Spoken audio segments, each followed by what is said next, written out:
Welcome to the Real News Network. I'm Jessel Noor in Baltimore. Detroit's 2013 bankruptcy, the largest of its kind in history, was not inevitable, and neither is Chicago's. But the austerity hawks don't want you to know that. That's according to a new piece by Saqib Bhatti in These Times. He's now joining us.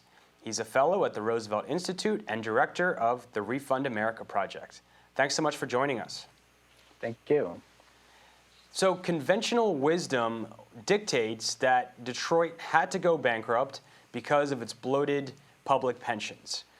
You have a different take on this and the road that Detroit took to address its bankruptcy, and what the lessons are for the rest of the country, including cities like Chicago.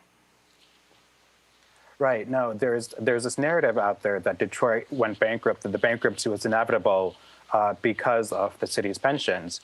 And in fact, to emerge from bankruptcy, the city did end up cutting pensions for its retirees. But the thing that people don't realize is that Detroit didn't cut pensions to get out of bankruptcy. Detroit filed bankruptcy so they could cut pensions. The reality is that there was a broader political agenda, and cutting pensions was really high on that list. And bankruptcy was the means that they used to accomplish that goal. There was nothing about the Detroit bankruptcy that was inevitable. It was a political decision made by state officials in conjunction with the emergency manager of the city to really push the city into bankruptcy so they could get around state constitutional prohibitions against slashing pensions. And in your story, you mentioned how many other cities have been compared to what could be the next Detroit, including cities like Baltimore. But commentators say that state law would prevent that from happening. But that was also the case in Detroit. Is that correct? Right. So in Detroit, Michigan state law now permits municipalities to file bankruptcy. Currently, there's 26 states that do not allow it. So cities file bankruptcy under Chapter 9 of the U.S. Bankruptcy Code. But under Chapter 9, the filing actually has to be authorized by the state. And so currently there's 26 states that do not authorize it. The thing that's interesting is when people talk about the next Detroit, they seem to completely disregard that fact. So one city that's often mentioned as the next Detroit is Chicago. Well, in Chicago's in Illinois. Illinois does not allow municipalities to file bankruptcy. There's a bill before the legislature right now to try to change that, but that bill is not passing. It's basically dead on arrival.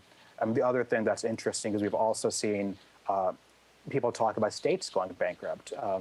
And that's another thing that's just not possible. The bankruptcy code, federal law does not allow states to go bankrupt, period.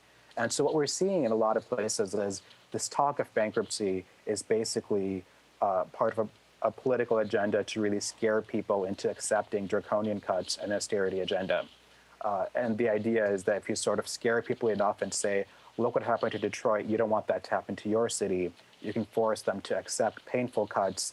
You can really move a radically regressive agenda just by scaring people, even though bankruptcy is typically not even on the table.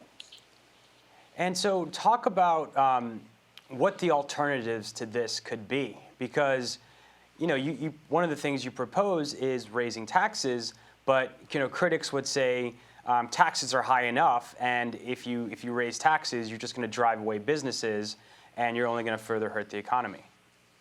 Right. The issue is not raising any taxes; it's raising progressive taxes. Right. So one of the key things that we have right now in a lot of places is that cities rely on for most of their funding from property taxes, and property taxes can be done in a progressive way, but typically they're not. And so it really is, how do we actually figure out how to change that? So in Illinois, for instance, where Illinois has the fifth most regressive tax system in the country, 2/3 of corporations pay no income taxes at all.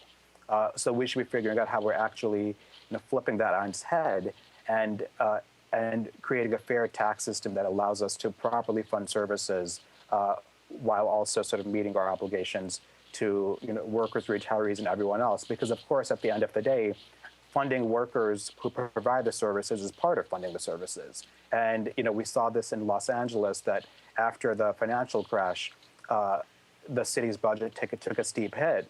and they laid off 5,000 workers.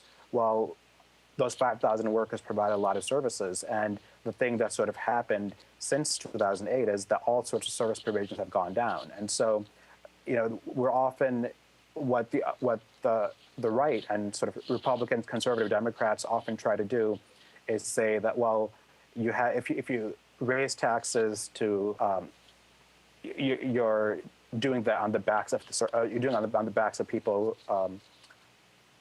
who are trying to get services. They try to pit service recipients against service providers. And the correct solution is that we need proper funding for services, period.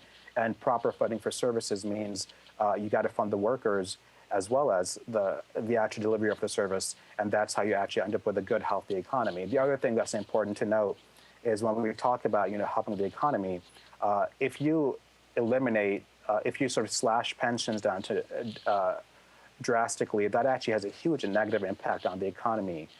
Some of the best jobs in cities, particularly in cities with that are predominantly or majority minority, are often public sector jobs. And if you're actually slashing pensions or going after the public sector, that's going to have a huge impact on the broader economy in the city.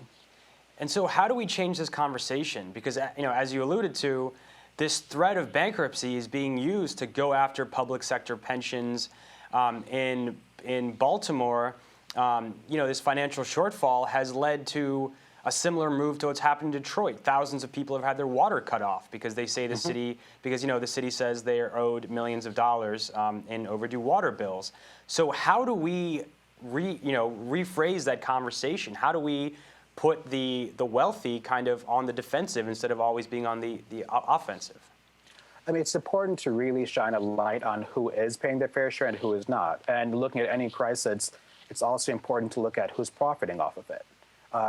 You mentioned the example of the Baltimore water and the Detroit water. Well, in both of those cases, one of the big profiteers was actually Wall Street banks that had roped both the city of Detroit and the city of Baltimore into interest rate swap deals that completely backfired as a result of the economic crash. And they ended up costing both cities, Detroit and Baltimore, tens of millions each year. In the case of Detroit, the Detroit Water Department had to pay more than $500 million in penalties on these swaps in 2012. And as a result of that, the water bill skyrocketed because they had to take out a new bond to pay that off.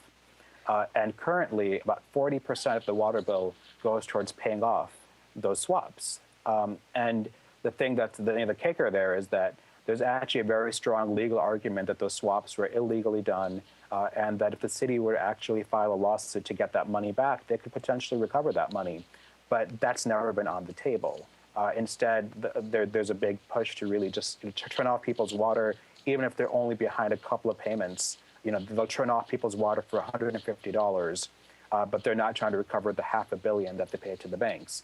And we have a similar thing happening in Baltimore, where the interest rate swaps in Baltimore were actually directly linked. A lot of them were directly linked to the water and wastewater system, and they've actually really sucked a lot of money out of budget. And so, I mean, that's just one way that we can start shining a light on who's not paying their fair share. But really, the key thing is looking at these types of financial deals, looking at corporate tax subsidies, looking at who are the people who are lobbying to keep taxes down, particularly progressive taxes, because the solution is not cutting. The fact is that we've had an anti-government, anti-tax environment in this country for the past 35 years since Ronald Reagan's presidency.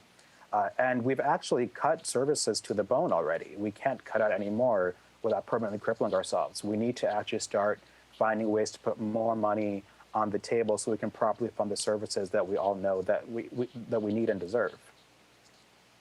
Thank you so much for joining us. Thank you. And thank you for joining us at the Real News Network.